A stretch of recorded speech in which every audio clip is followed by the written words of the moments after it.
قُلْنَا اهْبِطُوا مِنْهَا جَمِيعًا فَإِمَّا يَأْتِيَنَّكُم مِّنِّي هُدًى فَمَن تَبِعَ هُدَايَ فَلَا خَوْفٌ عَلَيْهِمْ وَلَا هُمْ يَحْزَنُونَ।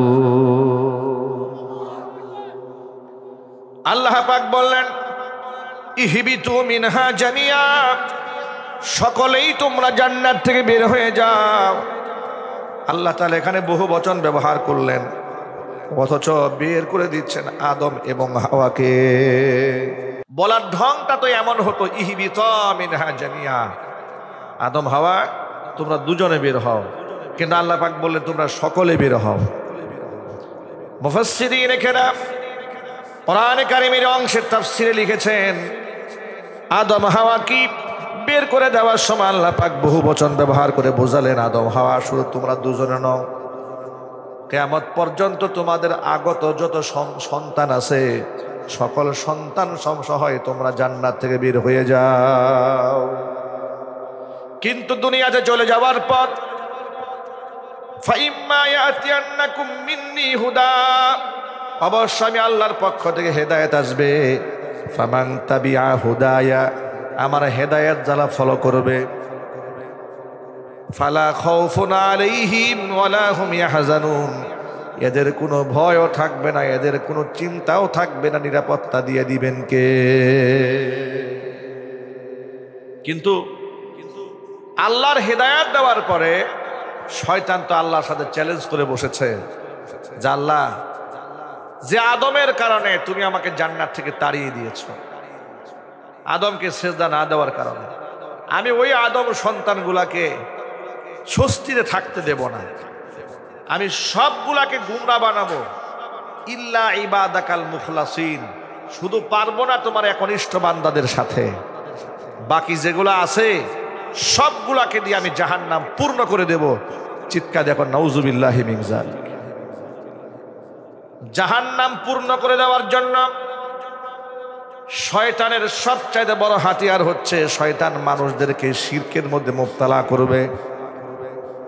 কারণ পৃথিবীতে যত প্রকারের গুনাহ আছে, মানুষ যত প্রকারের পাপ করে, সকল পাপের মধ্যে নিকৃষ্ট পাপের নাম হচ্ছে শিরিক। আল্লাহর নবী সাল্লাল্লাহু আলাইহি সাল্লাম বলেছেন, আলা উনাব্বিউকুম বিআকবারিল কাবাইর, কবিরা গুনার মধ্যেও যেগুলা আরো বেশি মারাত্মক গুনাহ, সে গুনার কথা কি তোমাদেরকে বলে দেব না?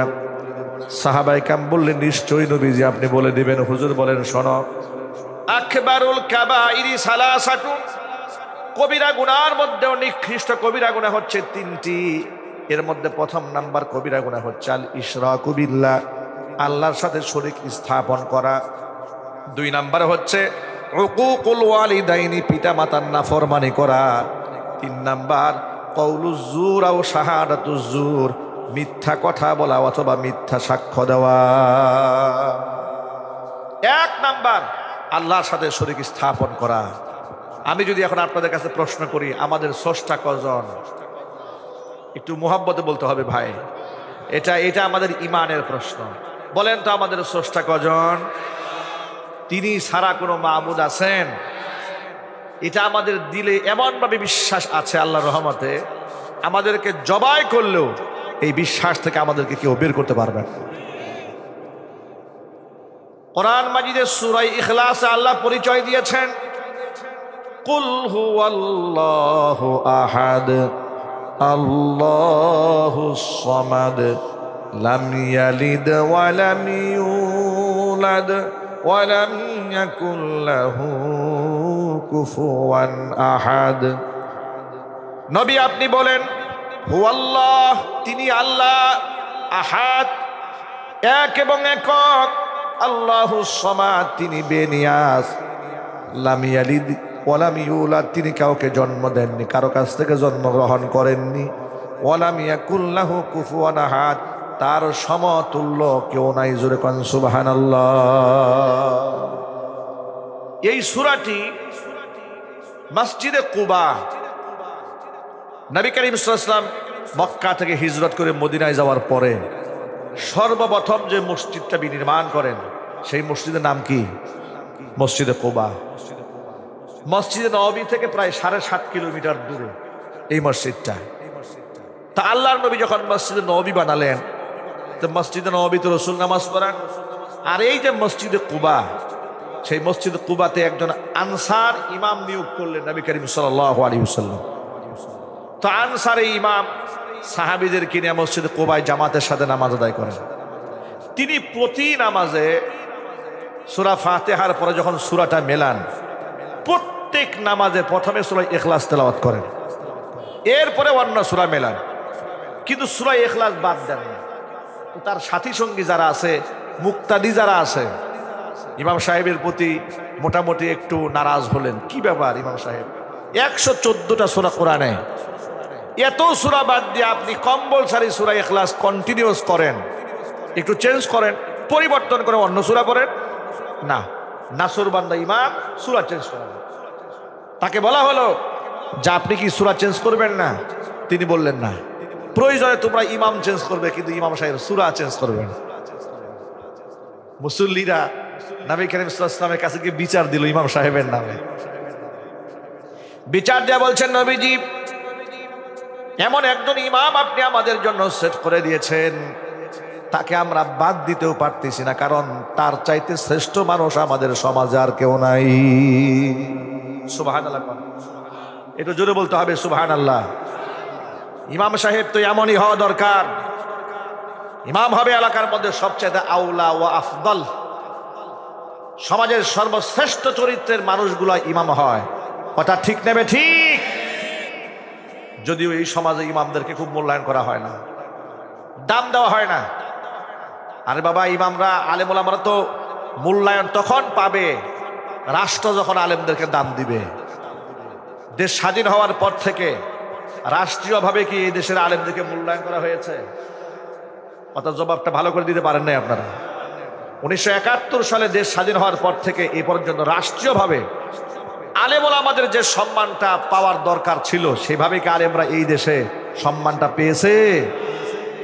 সম্মান পেয়েছে নাস্তিকেরা, সম্মান পেয়েছে রামেরা, সম্মান পেয়েছে বামেরা। কথা ঠিক নেবে ঠিক? আলেমরা সম্মান পায় না। আলেমরা সম্মান পাবে দূরের কথা, আলেমদেরকে সারা জীবন কোন ঠাসা করে রেখে দেওয়ার জন্য কখনো মৌলবাদ, কখনো জঙ্গিবাদ, কখনো তালেবান, কখনো রাজাকার, কখনো আল বদর, কখনো আল শামস, ঠিক কিনা বলুন, নানা তকমা দিয়ে দিয়া দাড়ি এবং টুপি এদেরকে কোন ঠাসা করে রাখা হয়েছে। নাটক সিনেমা যা বানিয়েছে সব খারাপ চরিত্র যাদের, মুখের মধ্যে দাড়ি লাগিয়ে দিয়েছে। কথা ঠিক কিনা বলেন? এইভাবে ধর্মপ্রাণ মুসলমানদের কলিজায় আঘাত হানা হয়েছে। পক্ষান্তরে রাম এবং বামদেরকে মাথায় তুলে নাচা হয়েছে। ভাইরা আমার, আলেমরা তো সেভাবে মূল্যায়ন পায় না। রাষ্ট্র যদি মূল্যায়ন না করে, এই জন্য মানুষ মূল্যায়ন করতে চায় নাই। কারণ রাষ্ট্র যদি তাদেরকে মূল্যায়ন করত, এদেশের প্রত্যেকটা ঘরে ঘরে প্রত্যেকটা গার্জিয়ান সন্তানদেরকে আলেম বানাবার স্বপ্ন দেখত। তো ইমাম সাহেবের বিরুদ্ধে হুজুরের কাছে নালিশ দিয়েছে। নালিশ দিয়েও আবার তারা বলতেছে, হে আল্লাহ রসুল, ইমাম সাহেব বলতেছেন যে প্রয়োজন তাকে চেঞ্জ করতে হবে, কিন্তু সূরা বাদ দেবেন না। কি ইমাম সাহেবকে আমরা বাদ দিতে পারতেছি না, কারণ তার চাইতে ভালো মানুষ আমাদের সমাজে আরো নাই। সুবহানাল্লাহ বলেন। এলাকার মহল্লার মানুষ স্বীকৃতি দিয়েছে তিনি আমাদের মধ্যে সব চাইতে আউলা ওয়া আফদাল মিন্না, সর্বদিক থেকে তিনি আমাদের চাইতে শ্রেষ্ঠ। এবার নবী করিম সাল্লাল্লাহু আলাইহি ওয়াসাল্লাম তাকে ডাকলেন, ইমাম সাহেব কি ব্যাপার, তোমার বিরুদ্ধে নালিশ দেওয়া হলো, তুমি নাকি সব নামাজ সূরা ইখলাস তেলাওয়াত করো, কারণটাকে আমাকে একটু বলো। এবার সাহাবী বললেন, ইয়া রাসূলুল্লাহ, ইন্নী উহিব্বুহা, এই সূরাকে আমি বড্ড ভালোবাসি, কারণ এই সূরার মধ্যে আল্লাহ রাব্বুল আলামিন তার একাত্মবাদের পরিচয় দিয়েছেন। জোরে বলেন সুবহানাল্লাহ। আল্লাহ নবী তখন জবাবে বললেন, হুব্বুকা ইয়াহা ইউদখিলুকাল জান্নাহ, এই সূরার মহব্বত তোমাকে জান্নাত পর্যন্ত পৌঁছায়া দিবে। এবার আপনারা বলেন, শুধুমাত্র একটি সূরার মহাব্বত যদি কাউকে জান্নাত পর্যন্ত পৌঁছে দেয়, 30 পারা কোরআনকে যারা জীবন দিয়ে ভালোবাসবে, আঁকড়ায় ধরবে, তাদের ঠিকানা জান্নাত ছাড়া কি অন্য কিছু হতে পারে? ভাইরা আমার, তাহলে তাওহীদের সাথে আমাদের আত্মার সম্পর্ক, আল্লাহর একাত্মবাদের বিশ্বাস আমাদের অন্তরে আছে না নাই? আছে। কিন্তু শয়তান আমাদেরকে ধ্বংস করার জন্য প্রতিনিয়ত আমাদেরকে শিরকের মধ্যে ধাবিত করার জন্য চেষ্টা চালায়। শিরিক কাকে বলে? আল্লাহর সাথে শরীক স্থাপন করা। এখন এই শরীকটা বিভিন্নভাবে হতে পারে। একটা হচ্ছে সত্তাগত শিরিক, আরেকটা হচ্ছে গুণাবলীর ক্ষেত্রে শিরিক, আরেকটা হচ্ছে ইবাদতের ক্ষেত্রে শিরিক। এটা 3 ধরনের শিরিক হতে পারে। কয় ধরনের? সত্তাগত শিরিক মানে এই পৃথিবীর মধ্যে যত মুশরিক আছে, হিন্দু বলেন, বৌদ্ধ বলেন, তারা বহুত্ববাদী বিশ্বাসী, বহু ইলাহি বিশ্বাসী, ঠিক নেবে ঠিক। এমনকি খ্রিস্টানরা পর্যন্ত তৃত্ববাদী বিশ্বাসী, তারা 3 ইলাহি বিশ্বাসী। তারা বলে আল্লাহ, ঈসা আলাইহিস সালাম এবং হযরতে মারিয়াম, এই 3 মিলে হলো আল্লাহ। তারাও মুশরিক, ঠিক কিনা বলে? গেল মুশরিক। এবার মুসলমানদের দিকে একটু তাকান। মুসলমানেরা সত্তাগতভাবে শিরিক সাধারণত আল্লাহর সাথে করে না, আলহামদুলিল্লাহ। যদিও বর্তমান জমানার কিছু মুসলমানেরা আমরা দেখতে পাচ্ছি ইদানিং পূজা মণ্ডপে গিয়া মূর্তির সামনে গিয়ে নাচানাচি করে, শুভেচ্ছা জ্ঞাপন করে, স্বাগত জানায়, এমনকি শারদীয় দুর্গা উৎসবকে সার্বজনীন হিসেবে উপস্থাপন করে। এইরকম কিছু মূর্খ মুসলমান এই সমাজে নাই? একটু জুড়ে বলতে হবে ভাই, নাই? আছে। 1500 বছর আগে নবী করিম সাল্লাল্লাহু আলাইহি সাল্লাম এই ব্যাপারে সতর্ক করে বলেছেন যে শেষ জামানায় আমার উম্মতের কিছু লোকেরা মূর্তি পূজারী হবে, আবার কিছু লোকেরা মদ্যপানকারী হবে। সাহাবায়ে কেরাম অবাক বিষয় জানতে চাইলেন, হে আল্লাহ রাসূল, মুসলমানরা মদ খাবে? তারা কি মুসলমান? রাসূল বলেন, হ্যাঁ তারা মুসলমান, তবে মদ্যপান করবে। শুধু মদ খাবে না, মদের নামটা পরিবর্তন করে ফেলবে তারা জায়েজ বানাবার জন্য। যার ধরে বর্তমান জমানায় তাকিয়ে দেখেন, মদের নাম হয়ে গেছে বিয়ার, মদের নাম হয়েছে হুস্কি, অ্যালকোহল, বিভিন্ন নামে নামকরণ করে মুসলমানরা মদ খাচ্ছে। নাউজুবিল্লাহ পড়েন। অপ্রাসঙ্গিক হলেও কথাটা ছোট্ট করে বলে নেই, মাদক রাষ্ট্র থেকে নিষিদ্ধ হওয়া দরকার। আপনারা কি একমত আছেন এর সাথে? নিষিদ্ধ হওয়া দরকার না নিয়ন্ত্রণ হওয়া দরকার? কিন্তু এই দেশে কি মাদক নিষিদ্ধের আইন আছে?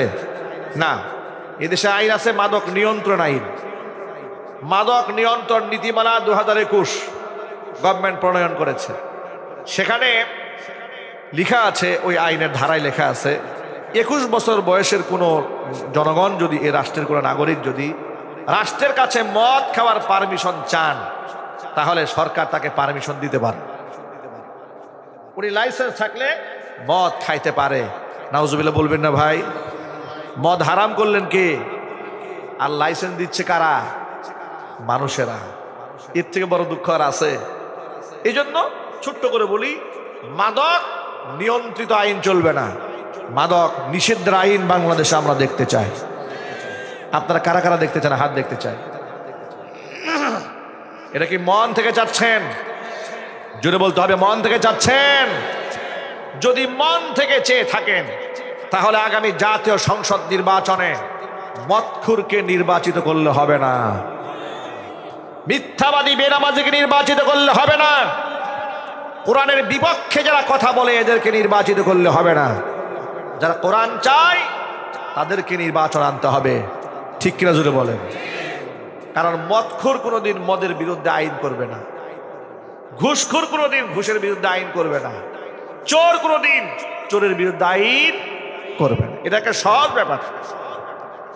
ভাইরা আমার, মূল কথায় ফিরে আসি। যেটা বলতে চেয়েছিলাম,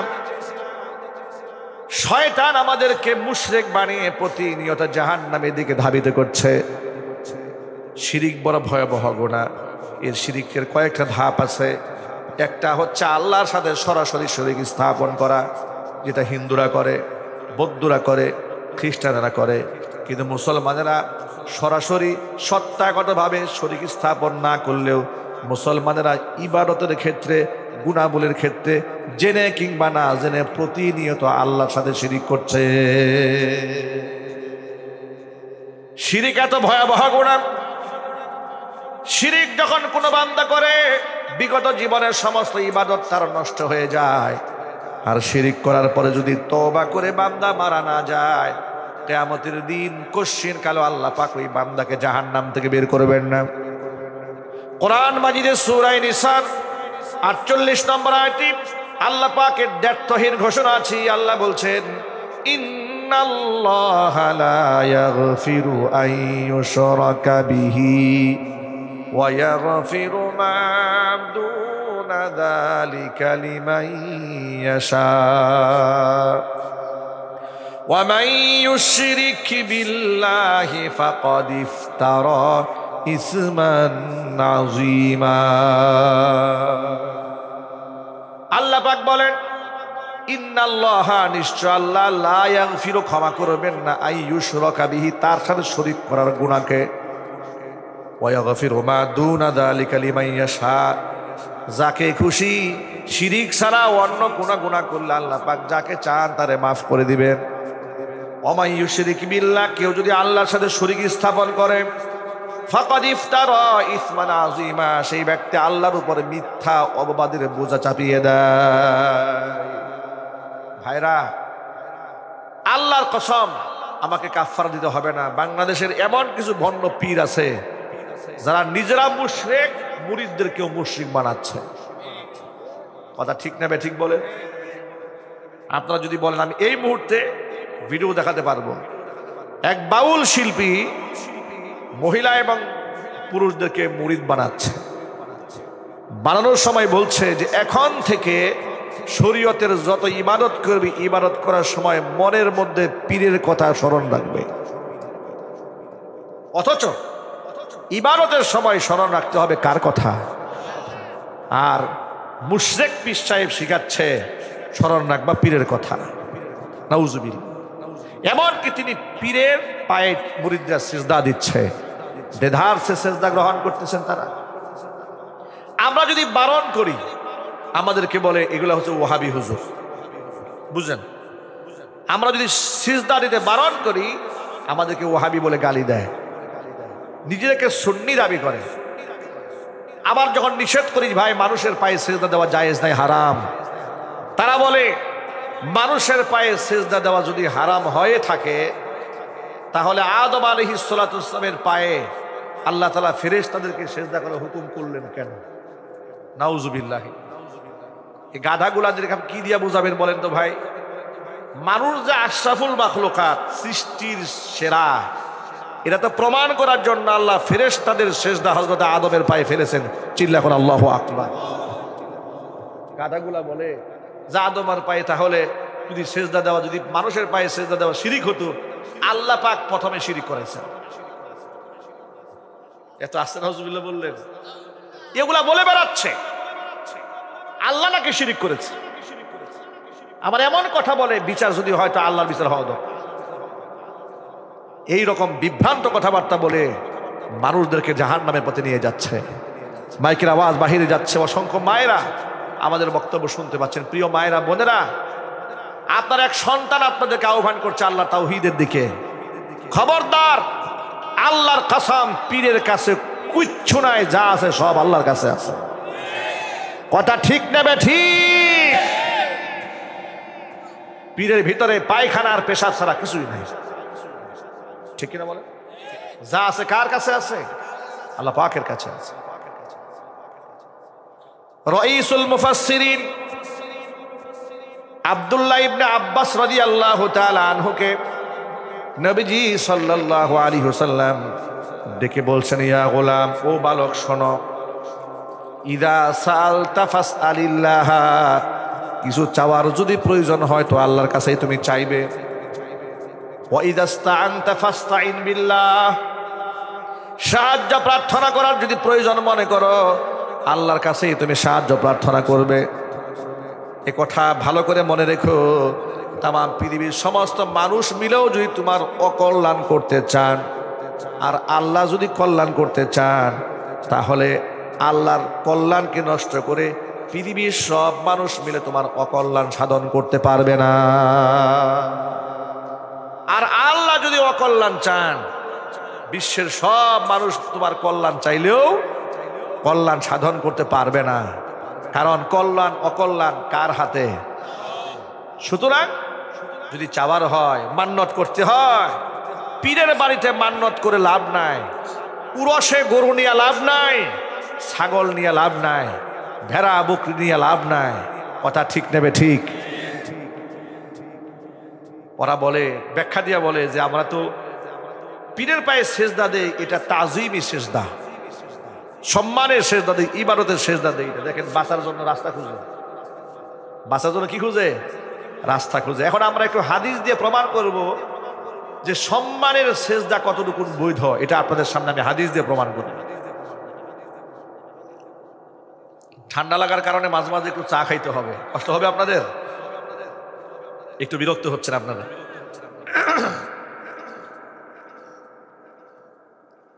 তাজিমি সেজদা তথা সম্মানের সেজদা, এটা আমি আপনি বা মানুষ গ্রহণ করতে পারবে কিনা আমি একটু হাদিস থেকে আপনাদেরকে শোনাই। হাদিসটা শোনাবার আগে আপনারা আমার প্রশ্নের জবাব দেবেন। আসমানের নিচে জমিনের উপরে আল্লাহ রসুলের চাইতে বেশি সম্মানিত কোনো ব্যক্তি এ জমিনে ছিল? বর্তমানে আছে? ভবিষ্যতে হওয়ার সম্ভাবনা আছে? এটা তো একটা কমন ব্যাপার, ঠিক না ভাই? এটা বোঝার জন্য কি আমাকে বিজ্ঞানী হতে হবে? আইনস্টাইন হতে হবে না। এটা বোঝার জন্য আপনাকে ইমাম আবু হানিফা হইতে হবে না। একটা সামান্য কমন সেন্স থাকলে এটা বোঝা যায় যে আল্লাহ রসুলের চাইতে বেশি সম্মানিত ব্যক্তি এই পৃথিবীতে আল্লাহ আর কাউকে সৃষ্টি করেন না। কথা ঠিক কিনা বলেন?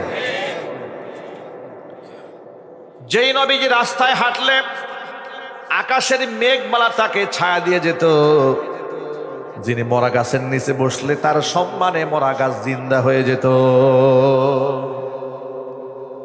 যার ইশারায় চাঁদ দ্বিখণ্ডিত হয়েছে, কিয়ামতের ময়দানে যিনি জান্নাতের দরজায় টুকা না দিলে জান্নাতের দরজাই খোলা হবে না, সুপারিশ না করলে বিচার কার্য শুরুই হবে না, যেই নবীজির হাতে আল্লাহ তাআলা দায়িত্ব দিয়ে দিবেন বিনা হিসেবে যারা জান্নাতে যাবে, ও নবীজি আপনি বাছাই করে করে জান্নাতে ঢুকায় দেন। আল্লাহ পাক তার হাবিবকে বলবেন, ইয়া মুহাম্মদ আদখিল মিন উম্মাতিকা মান লা হিসাবা আলাইহিম মিনাল বাবিল আইমান। ও মুহাম্মদ, আপনার উম্মতের মধ্যে যাদের কোনো হিসাব হবে না, যারা বিনা হিসেবে জান্নাতে যাবে, জান্নাতের ডান পাশ থেকে দরজা দিয়া সবগুলা উম্মতকে জান্নাতে ঢুকায় দেন। নবীজি বলেছেন, আইমান নামক জান্নাতের দরজার চৌকাটের এক প্রান্ত থেকে আরেক প্রান্তের প্রশস্ততা এত বেশি হবে, একসাথে 7 লক্ষ উম্মত জান্নাতে ঢুকবে, কারো গায়ে কারো টাচ লাগবে না। এমন নবী যাকে গাল মন্দ করলে আল্লাহ বরদাস্ত করেন নাই। সুবহানাল্লাহ। যাকে গালি দিলে আল্লাহ বরদাস্ত করেন নাই। বড় দুঃখজনক বাস্তবতা, এখনো পর্যন্ত দেখি বাংলাদেশে নবী করিম সাল্লাল্লাহু আলাইহি সাল্লামকে গালমন্দ করার মানুষ আছে, আবার তারা সরকারি বড় বড় দায়িত্বে থাকে। ডক্টর মোহাম্মদ ইউনূসকে বলবো, নবী করিম সাল্লাল্লাহু আলাইহি সাল্লামকে যে কুলাঙ্গার কটাক্ষ করেছে, আলেমরা রাজপথে ঝাঁপিয়ে পড়েছে, আলেমদের আন্দোলনকে দুর্বল ভাবার কোনো কারণ নাই। আমাদেরকে শান্ত থাকার কথা বললে লাভ হবে না, আমার নবীকে কথা বললে আমাদের তো শান্ত থাকার কথা নয়। কথা ঠিক নেবে ঠিক? যে কুলাঙ্গারটি নবী করিম সাল্লাল্লাহু আলাইহি সাল্লামকে গালমন্দ করেছে তার কোনো ক্ষমা নাই, সে ক্ষমা চেয়ে একটা স্ট্যাটাস দিয়েছে। কি ক্ষমা হয়ে যাবে? ফেসবুকে মাপ চাইলে মাফ হয়ে যাবে? তার একমাত্র ক্ষমা মৃত্যুদণ্ড। কথা বলতে হবে, ঠিক কিনা বলেন? ভাইরা আমার, সেই নবীজি সাল্লাল্লাহু আলাইহি ওয়াসাল্লাম কিয়ামতে আল্লাহ পাক যাকে বলবেন, ইয়া মুহাম্মদ ইরফা রাসাক, ও মুহাম্মদ মাথা উঠান, ওয়াকুল ইউসমা, আপনার কি বলার আজকে বলেন, শোনা হবে। ওয়াসাল তো আপনি চান আপনাকে দেওয়া হবে, ওয়াসফা তুসাফা সুপারিশ করুন আপনার সুপারিশ মঞ্জুর করা হবে। নবীজি সাল্লাল্লাহু আলাইহি ওয়াসাল্লাম মাথা উঠাবেন, উঠায় বলবেন রব্বি হাবলি উম্মতি, আল্লাহ তাআলা আমার উম্মতের করুণ দশা ইঙ্গিত করে বলবেন রব্বুল আলামিন আমার উম্মতের অসংখ্য মানুষ জাহান্নামের আগুনে হাবুডুবু খাচ্ছে, আল্লাহ তুমি আমাকে সুযোগ দাও উম্মতগুলোকে জাহান্নাম থেকে বের করে জান্নাতে নিয়ে যায়। আল্লাহ পাক বলবেন ও মুহাম্মদ, উম্মতের যাদের অন্তরে বুটের দানা পরিমাণ ঈমান আছে, যাদের অন্তরে জবের দানা পরিমাণ ঈমান আছে, এদেরকে বাছাই করে করে আপনি জাহান্নাম থেকে বের করে নিয়ে আসেন, জান্নাতে নিয়ে যান। নবীজি সাল্লাল্লাহু আলাইহি সাল্লাম নিজ হাতে বাছাই করে করে অগণন অসংখ্য উম্মতকে জাহান্নাম থেকে বের করে জান্নাতে ঢুকিয়ে দিবে। আবারও সিজদায় পড়ে কান্নায় ভেঙে পড়বেন। আল্লাহ পাক কি কথা বলবেন, ও মুহাম্মদ মাথা উঠান, যা বলার বলেন শোনা হবে, যা চাওয়ার চান দেওয়া হবে, সুপারিশ করুন আপনার সুপারিশ মঞ্জুর করা হবে। নবীজি মাথা উঠাবেন, আবারও বলবেন রব্বুল আলামিন এখনো পর্যন্ত উম্মতের অনেক লোকেরা জাহান্নামে আছে। আল্লাহ পাক বলবেন ও আমার হাবিব, অবশ্যই যাদের অন্তরে আদনা মিন শাইরা আদনা মিন বুররা, জবের দানার চাইতে বুটের দানার চাইতে ঈমান যাদের কম আছে, এদেরকে বাছাই করে করে জাহান্নাম থেকে বের করে নিয়ে আসেন। সুবহানাল্লাহ বলেন। অসংখ্য উম্মতদেরকে আল্লাহ নবী নিজ হাতে বাছাই করে জাহান্নাম থেকে বের করে নিয়ে আসবেন। আবারও সিজদায় পড়ে কান্নায় ভেঙে পড়বেন তৃতীয়বারের মাথায়। এত কান্না করবেন আর এত প্রশংসা বাণী উচ্চারণ করবেন। নবীজি সাল্লাল্লাহু আলাইহি ওয়াসাল্লাম বলেছেন ওই সমস্ত শব্দগুলো এখন দুনিয়াতে আমি বলতে পারবো না, কি দিয়ে আমি আল্লাহর কাছে বলবো? আনালা আকাদিরু আলাইহি। কিয়ামতে আল্লাহ তাআলা আমার অন্তরে ইলহাম করে দিবেন এমন কিছু শব্দমালা, যেই শব্দ দিয়ে আমি মহান মুনিবের প্রশংসা করবো। জোরে কোন সুবহানাল্লাহ। আবার আল্লাহর নবী সাল্লাল্লাহু আলাইহি ওয়াসাল্লামকে আল্লাহ পাক বলবেন মাথা উঠান, যা বলার বলেন শোনা হবে, যা চাওয়ার দেওয়া হবে, সুপারিশ করেন মঞ্জুর করা হবে। নবীজি মাথা উঁচা করবেন, মাথা উঁচা করে বলবেন রব্বুল আলামিন এখনো পর্যন্ত উম্মতের অসংখ্য লোকেরা জাহান্নামে হাবুডুবু খাচ্ছে। আল্লাহর নবীকে আল্লাহ পাক তৃতীয়বার বলবেন ও আমার হাবিব, যাদের অন্তরে আদনা আদনা মিন শাইরা বুটের দানার চাইতে কম, তার চাইতে কম যাদের অন্তর ঈমান আছে, বাছাই করে করে জাহান্নাম থেকে বের করে নিয়ে যান। তিনবার আল্লাহ পাক সুযোগ দিবেন। কয়বার? তিনবার। সর্বশেষ চতুর্থবারের মাথায় সর্বশেষ চান্স। একটা বারও নিজের জন্য কিচ্ছু চাইবেন না, সন্তানের জন্য চাবেন না, হাসান হুসাইনের জন্য চাবেন না, ফাতেমার জন্য চাবেন না, আহলে বাইতের সদস্যদের কারো জন্য কিছু চাবেন না। চারবার চান্স পাবেন, চারবারই শুধু উম্মতের কথাই বলবেন। চতুর্থবারে সিজদায় যখন কাঁদবেন আল্লাহ পাক বলবেন ও আমার হাবিব এখন কেন কাঁদেন, এবার মাথাটা একটু উঠান। নবীজি বলেন রব্বুল আলামিন আমার সর্বশেষ চাওয়া। আল্লাহ পাক বলেন কি চাওয়া আপনি বলেন। হুজুর তখন বলবেন রব্বুল আলামিন আমি দেখতে চাই না কার অন্তরে কতটুকু ঈমান আছে, আপনি আমাকে শেষবারের মতো একটা সুযোগ দিয়ে দেন।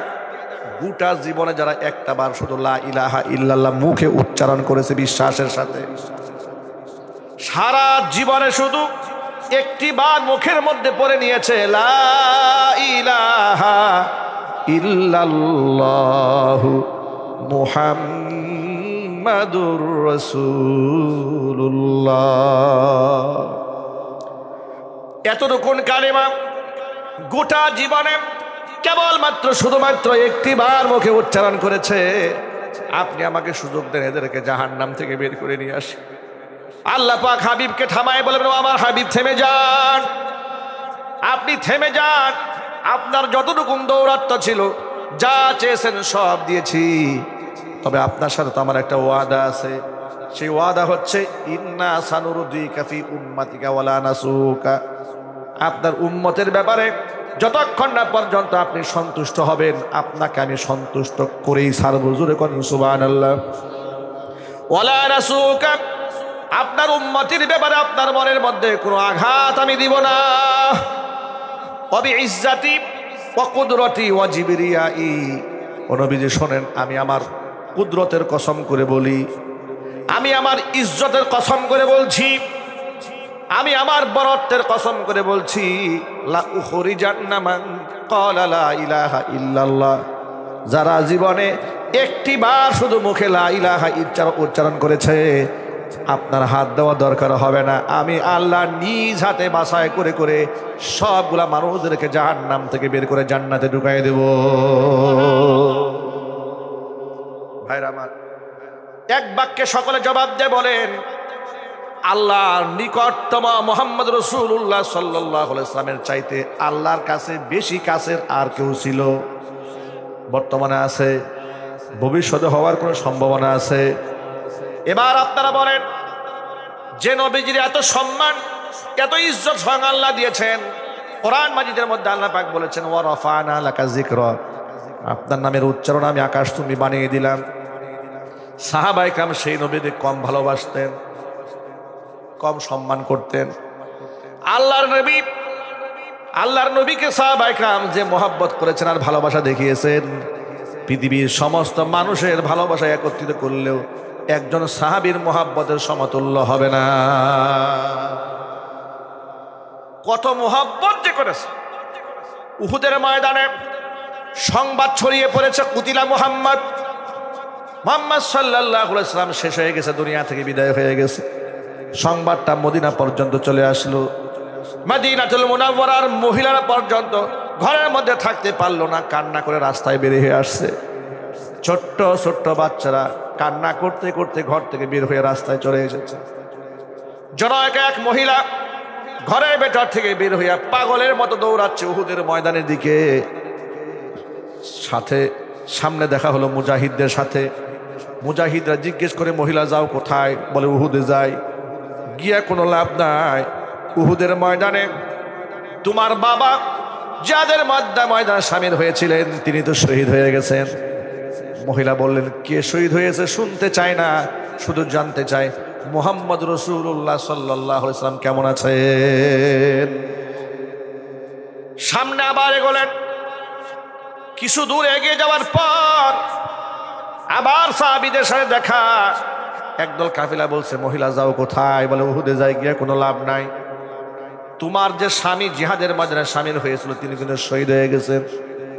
মহিলা বলছে, কে শহীদ হয়েছে শুনতে চায় না, শুধু শুনতে চায় মুহাম্মদ সাল্লাল্লাহু আলাইহি ওয়াসাল্লাম কেমন আছেন।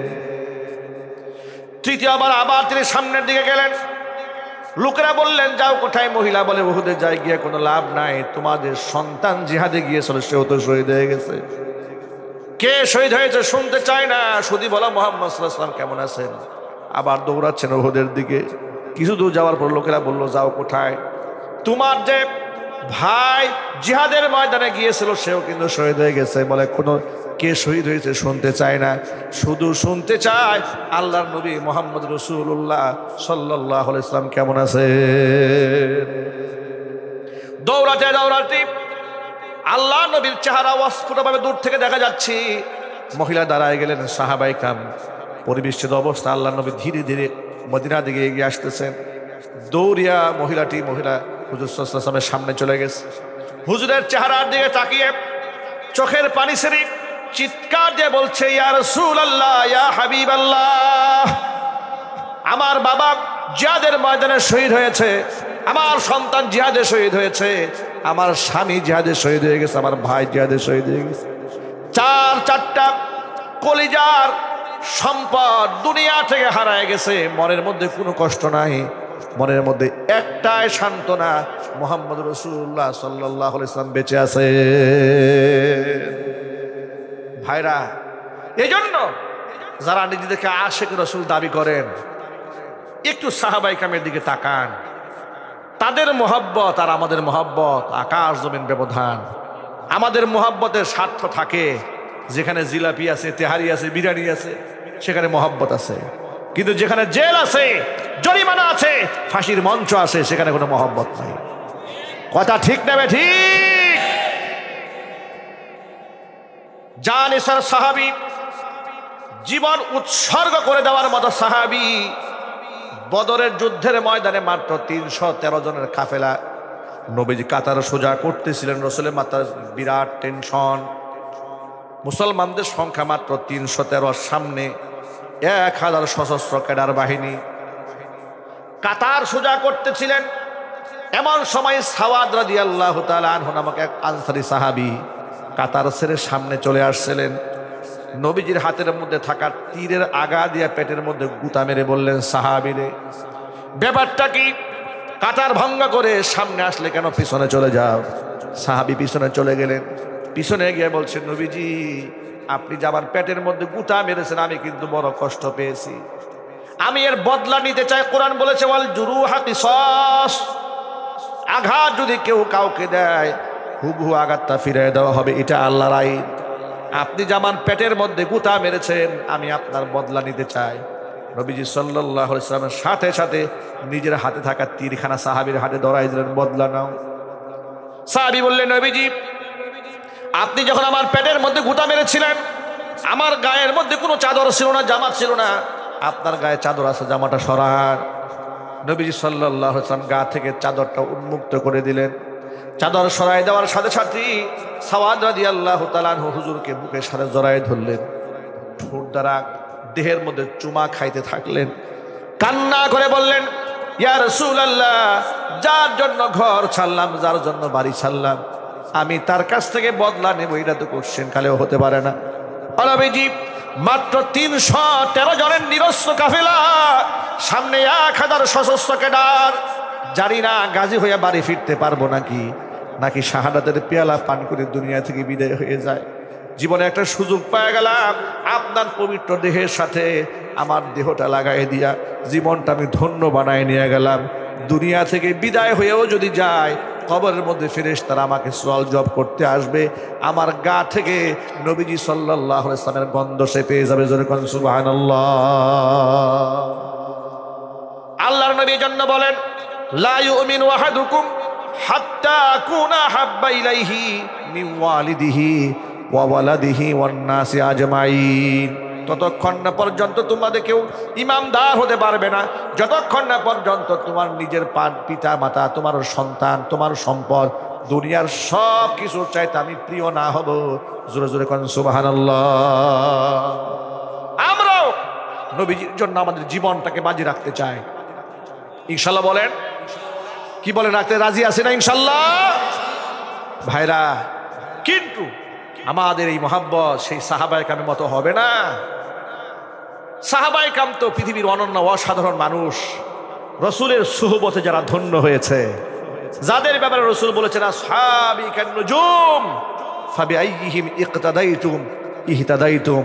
আমার সাহাবীরা আসমানে নক্ষত্র সমতুল্য, যে কারো অনুসরণ করলে তুমি হেদায়েত প্রাপ্ত হয়ে যাবে।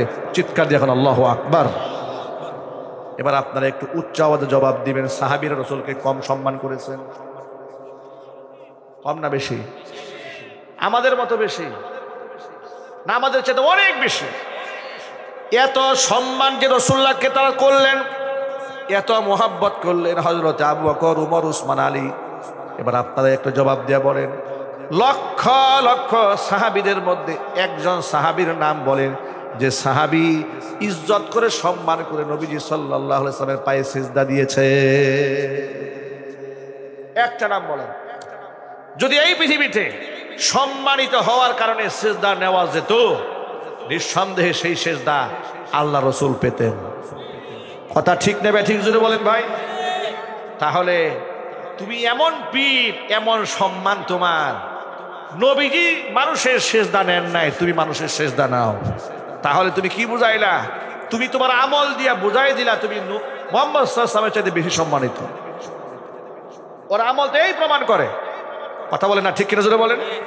আল্লাহর নবী যে সম্মানের সিজদা নাই, তুমি তো সম্মানের সিজদা নিলা। তাহলে কি বুঝাইলা? আল্লাহর পরে নবীর চাইতেও বেশি সম্মান হয়ে গেছে তোমার পীর সাহেব। তা না হলে পীরের পায়ে সিজদা দিলে কেন? বরং আল্লাহ রসুলের পায়ে সাহাবায়ে কেরাম সিজদা দেওয়ার পারমিশন চেয়েছিলেন।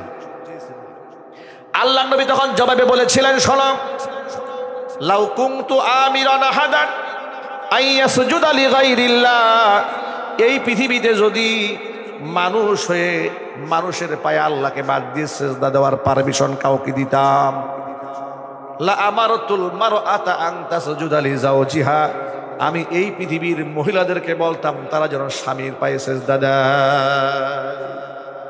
ঠিক না ঠিক? তাহলে এর দ্বারা প্রমাণ হয় আল্লাহ ছাড়া কারোর সামনে সেজদা দেওয়া জায়েজ নাই। হালাল না হারাম? সবাই একটু জোরে বলেন, আরো জোরে বলেন, আবার বলেন। মনে থাকবে না ভাই ইনশাআল্লাহ কথাটা?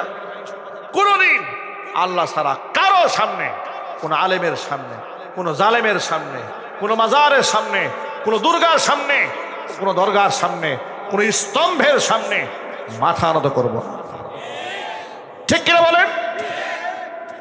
21শে ফেব্রুয়ারিতে দেখি ভাষা শহীদদেরকে সম্মান করতে গিয়া এই দেশে খাম্বা পূজা শুরু করছে লোকেরা। শহীদ রফিক, সালাম, জব্বার, এই সমস্ত ব্যক্তিদের বারাকাত, এদের জন্য আমরা দোয়া করি। এরা ভাষা সৈনিক, কথা বলেন ঠিক কিনা? ভাষার জন্য জীবন দিয়েছে। আল্লাহ পাক তাদেরকে জান্নাত দান করেন, আল্লাহ পাক তাদেরকে মাফ করেন। তাদেরকে স্মরণ করবো আমরা দুয়ার মাধ্যমে। কিন্তু সেটা না করে 3টা স্তম্ভ বানাইছেন, শহীদ মিনার বানাইছেন, খাম্বার সামনে গিয়ে ফুল দিলেন, আবার ফুল দিতে গিয়ে গুতাগুতিও করলেন, চুপচাপ দাঁড়ায় থাকলেন। কি শহীদদের কোনো ফায়দা আছে? কথা বলে একটু জোরে বলেন। দেশ যে সংস্কার করা হচ্ছে, আমরা সংস্কারের এটা অংশ বানাতে চাই। যদি রাষ্ট্রীয় কোনো কাজ সেটা কুসংস্কার হয়, রাষ্ট্রীয় কোনো কাজ কোরআন সুন্নাহ বিরোধী হয়, তাহলে সেই কাজ বাদ দিতে হবে। ঠিক কিনা বলেন? শহীদদেরকে আমরা আল্লাহর কাছে স্মরণ করি দোয়ার মাধ্যমে যে আল্লাহ আমার শহীদ ভাইদেরকে জান্নাতুল ফেরদাউস দান করো। জোরে কোন আমিন। কিন্তু ওই যে স্তম্ভের সামনে গিয়ে এরকম করে দাঁড়িয়ে থাকবেন চুপচাপ করে মাথা নত করে, তা হবে না, তা হবে না। আমরা খুঁটির পূজা করি না, আমরা আমাদের রবের ইবাদত করি। কথা ঠিক কিনা বলেন? যুবক ভাইয়ের আমার, মা বোনের আমার, এবার পরিষ্কার কথা, যে পীর তার মুরিদের সেজদা গ্রহণ করে ও পীর না, সে হলো শয়তান। ও কি? চিল্লায় বলো, ও কি? ও শয়তান ছাড়া কিচ্ছু হতে পারে না। কিভাবে সে মানুষের সেজদা গ্রহণ করে? পীরের নামে মান্নত কর হারাম, মাজারের নামে মান্নত কর হারাম, পীরের নামে গরু জবাই করা হারাম। এগুলো বাদ দিতে হবে। আল্লাহ যেন হেফাজত করে, জোরে করে আমিন। শিরকের গুনাহ যদি কেউ করে, ভাই দেখেন কষ্ট হচ্ছে আপনাদের, শিরিক করে যদি কেউ মারা যায় তাহলে কি হবে শোনেন। আচ্ছা আপনারা বলেন তো, পৃথিবীতে যত পীর সাহেব আছে, সব পীর সাহেব এক পাল্লায় দিলে জাতির পিতা ইব্রাহিম আলাইহিস সালাতু ওয়াস সালামের পায়ের ধুলা সমান হবে? তাহলে একটু আন্দাজ করেন জাতির পিতা ইব্রাহিম খলিলের মর্যাদা কত, যাকে আল্লাহ তাআলা এই দুনিয়াতে জান্নাতের পোশাক পরিয়েছেন।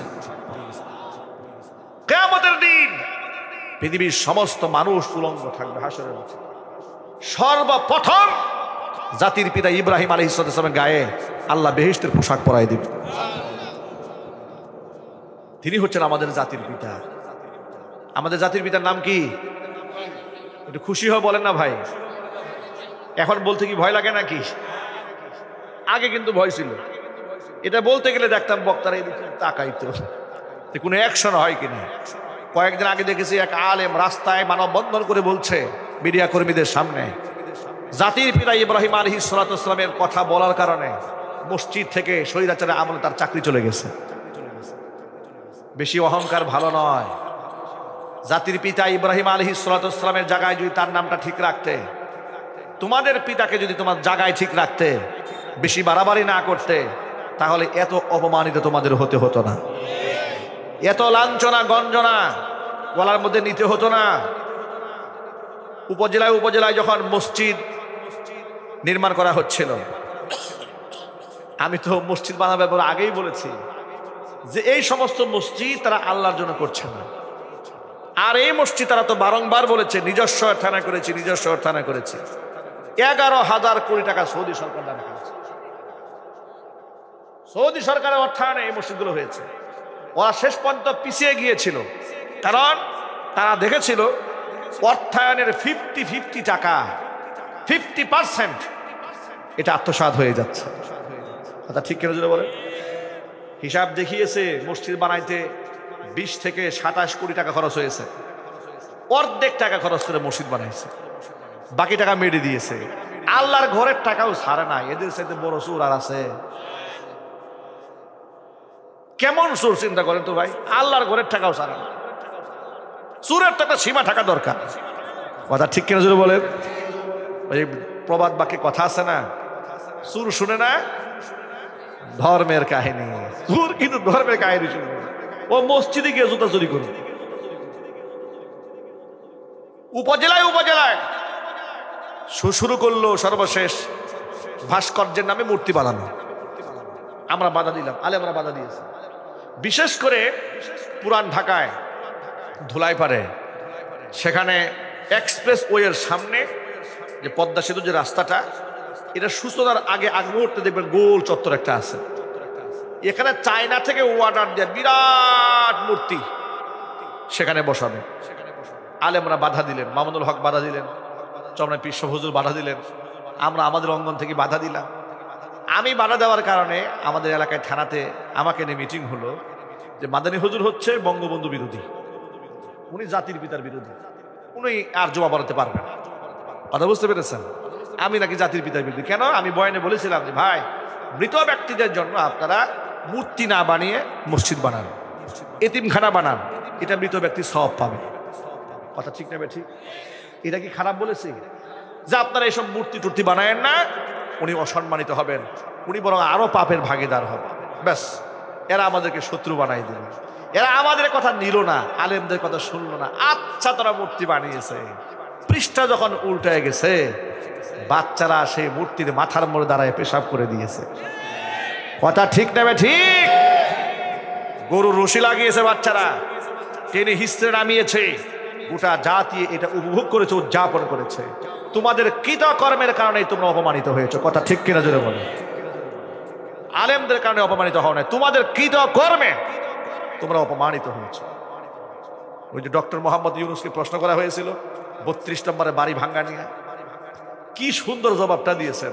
32 নম্বর বাড়ি কেন ভাঙ্গা হয়েছে তার মেয়েরে গিয়ে জিজ্ঞেস করেন। কথা ঠিক না ঠিক বলেন? যে 32 নম্বর বাড়ি কেন ভাঙ্গা হয়েছে আমাকে জিজ্ঞেস করলে লাভ নাই, বঙ্গবন্ধুর মেয়েরে গিয়ে জিজ্ঞেস করেন, উনি ভালো বলতে পারে কেন ভাঙ্গা হয়েছে, তাদের কৃতকর্মের কারণে। কথা ঠিক কিনা বলেন? প্রিয় ভাইরা আমার, মূর্তির সাথে ভাস্কর্যের সাথে মুসলমানদের কোনো সম্পর্ক থাকতে পারে না। ঠিক কিনা জোরে বলেন? এবার কোরআন শরীফ থেকে একটা প্রমাণ দিই আপনাদের সামনে। আল্লাহ রাব্বুল আলামিন কোরআন মাজিদের মধ্যে বলেছেন সূরা মাইদায়, ইয়া আইয়ুহাল্লাযীনা আমানু ইন্নামাল খামরু ওয়াল মাইসিরু ওয়াল আনসাবু ওয়াল আজলামু রিজসুম মিন আমালিশ শাইতান ফাজতানিবুহু লাআল্লাকুম তুফলিহুন। ও ঈমানদারেরা, 4টা জিনিস শয়তানের নাপাক কাজ, এই 4টা জিনিস পরিহার করতে হবে। 1 নাম্বার হচ্ছে ইন্নামাল খামরু, মদ। 2 নাম্বার হচ্ছে জুয়া। 3 নাম্বার হচ্ছে মূর্তি। 4 নাম্বার হচ্ছে ভাগ্য নির্ধারণকারী তীর।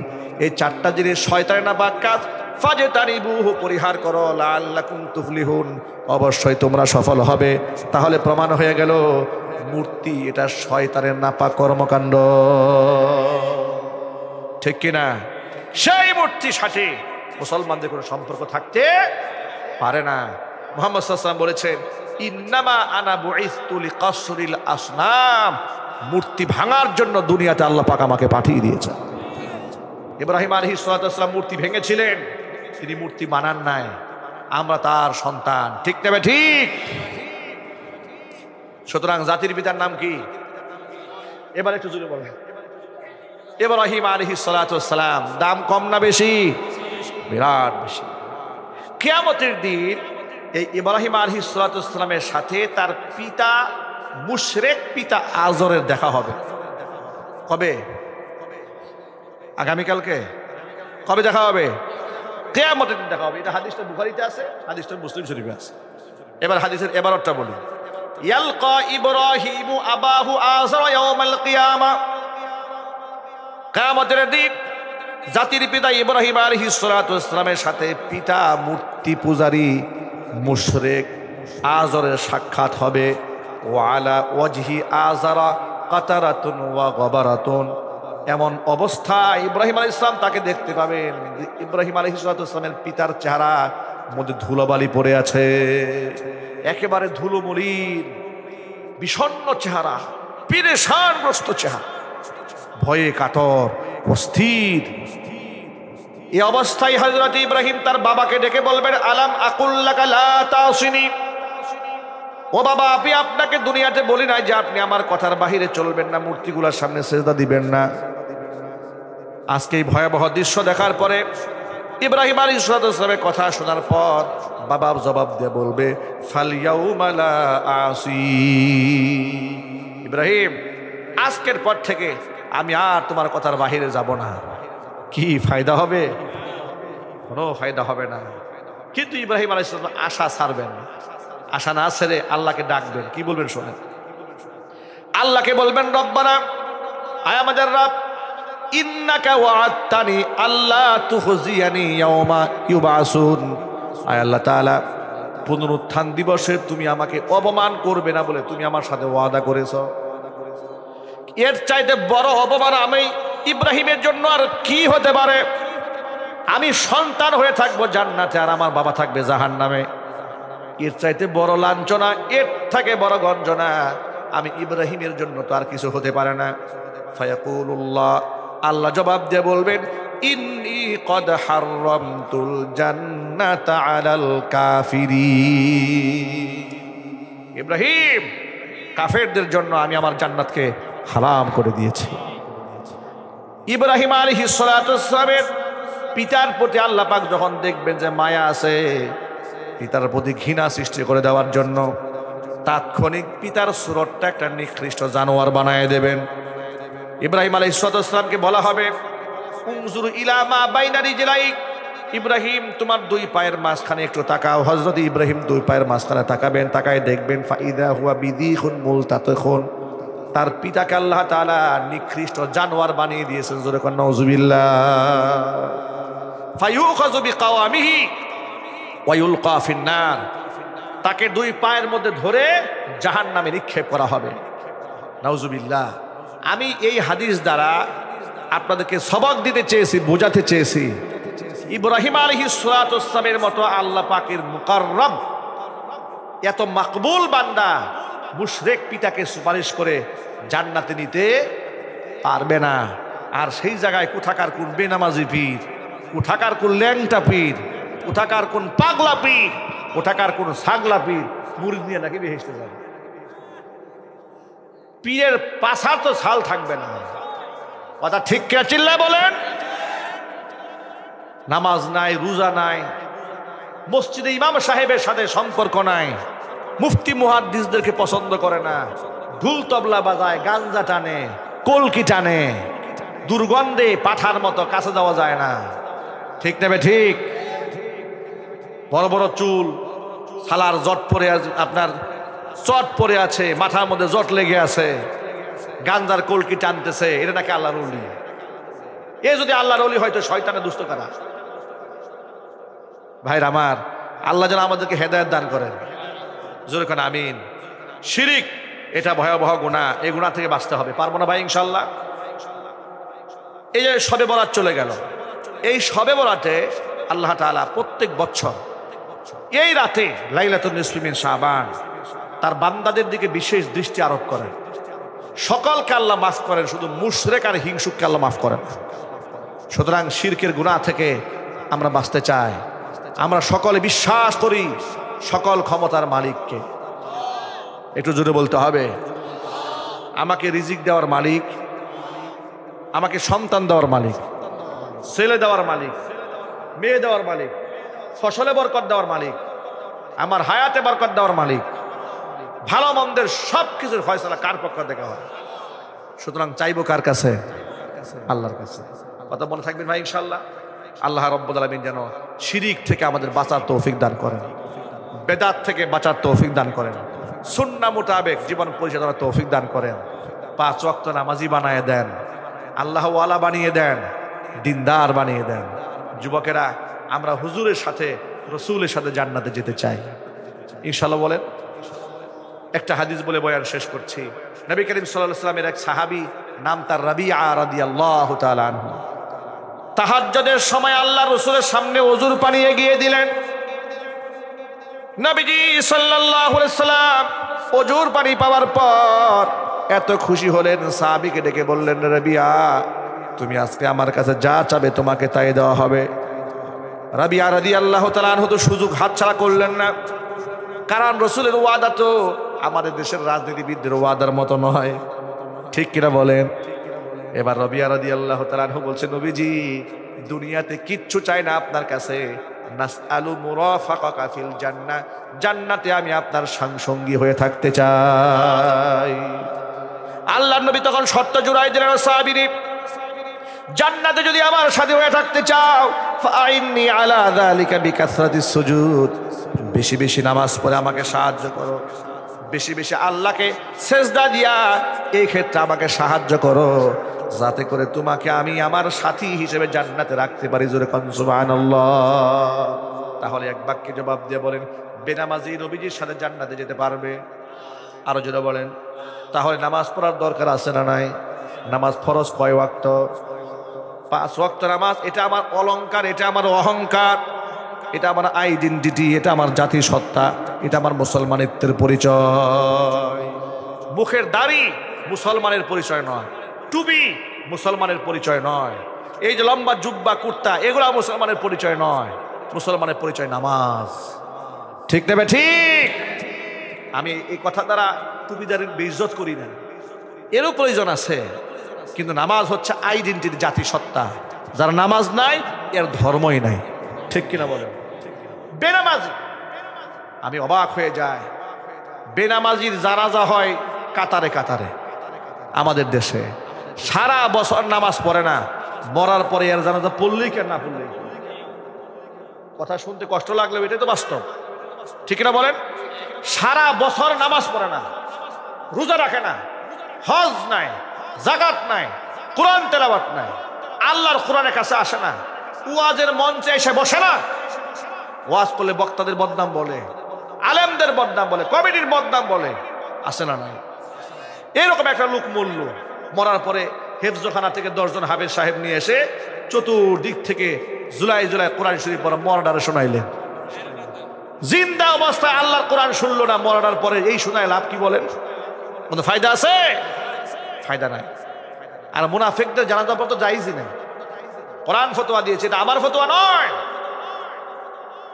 কোরআন মাজিদের মধ্যে আল্লাহ তাআলা স্পষ্ট ঘোষণা দিয়েছেন, ওয়ালা তুসাল্লি আলা আহাদিম মিনহুম মাতা আবাদা ওয়ালা তাকুম আলা কবরি ইন্নাহুম কাফারু বিল্লাহি ওয়া রাসূলিহি ওয়া মাতু ওয়া হুম ফাসিকুন।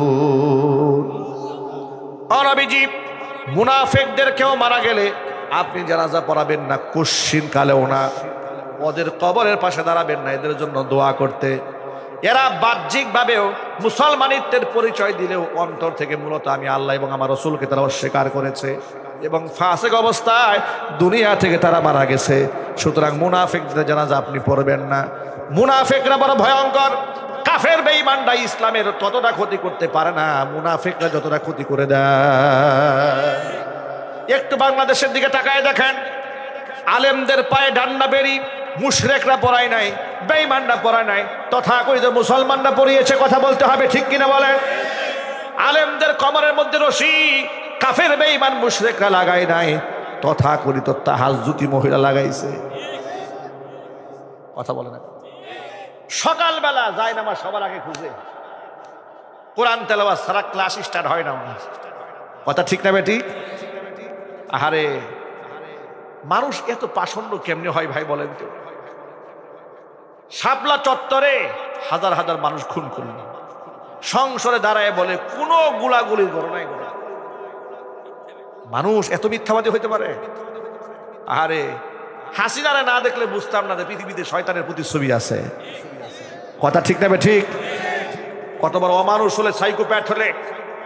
জুলাই আগস্টের গণহত্যার যখন চালিয়েছে, আহত লোকদেরকে পঙ্গু হাসপাতালে দেখতে গেছে, দেখতে গিয়ে কান্নার অভিনয় করছে, আরে সন্তান না মার খাইছে।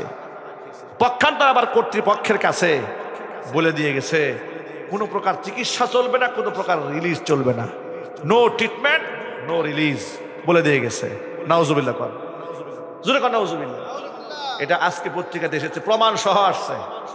যাদেরকে বলেছে আপনি চিন্তা করেন তার বিরুদ্ধে ছাত্ররা মিছিল কেন করলো, মার খায়া ছাত্ররা হাসপাতালে ভর্তি হয়েছে, শয়তানটা বলে এগুলার চিকিৎসা দেওয়া হবে না, ধুকে ধুকে হাসপাতালে মরবে।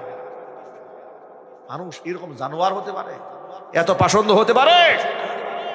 এই পাষণ্ডের সাথে মুসলমানের কোনো সম্পর্ক থাকতে পারে না, ঠিক কেন বলেন?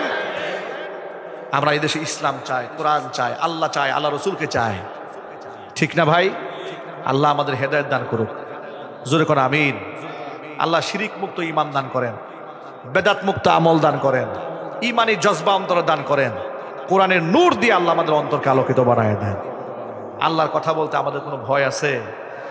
যারা আল্লাহর কথা বলে, আল্লাহর পথে চলে, আল্লাহকে ভালোবেসে সপেছে জীবন, তাদের কিসের ভয়, কে করে পরাজয়,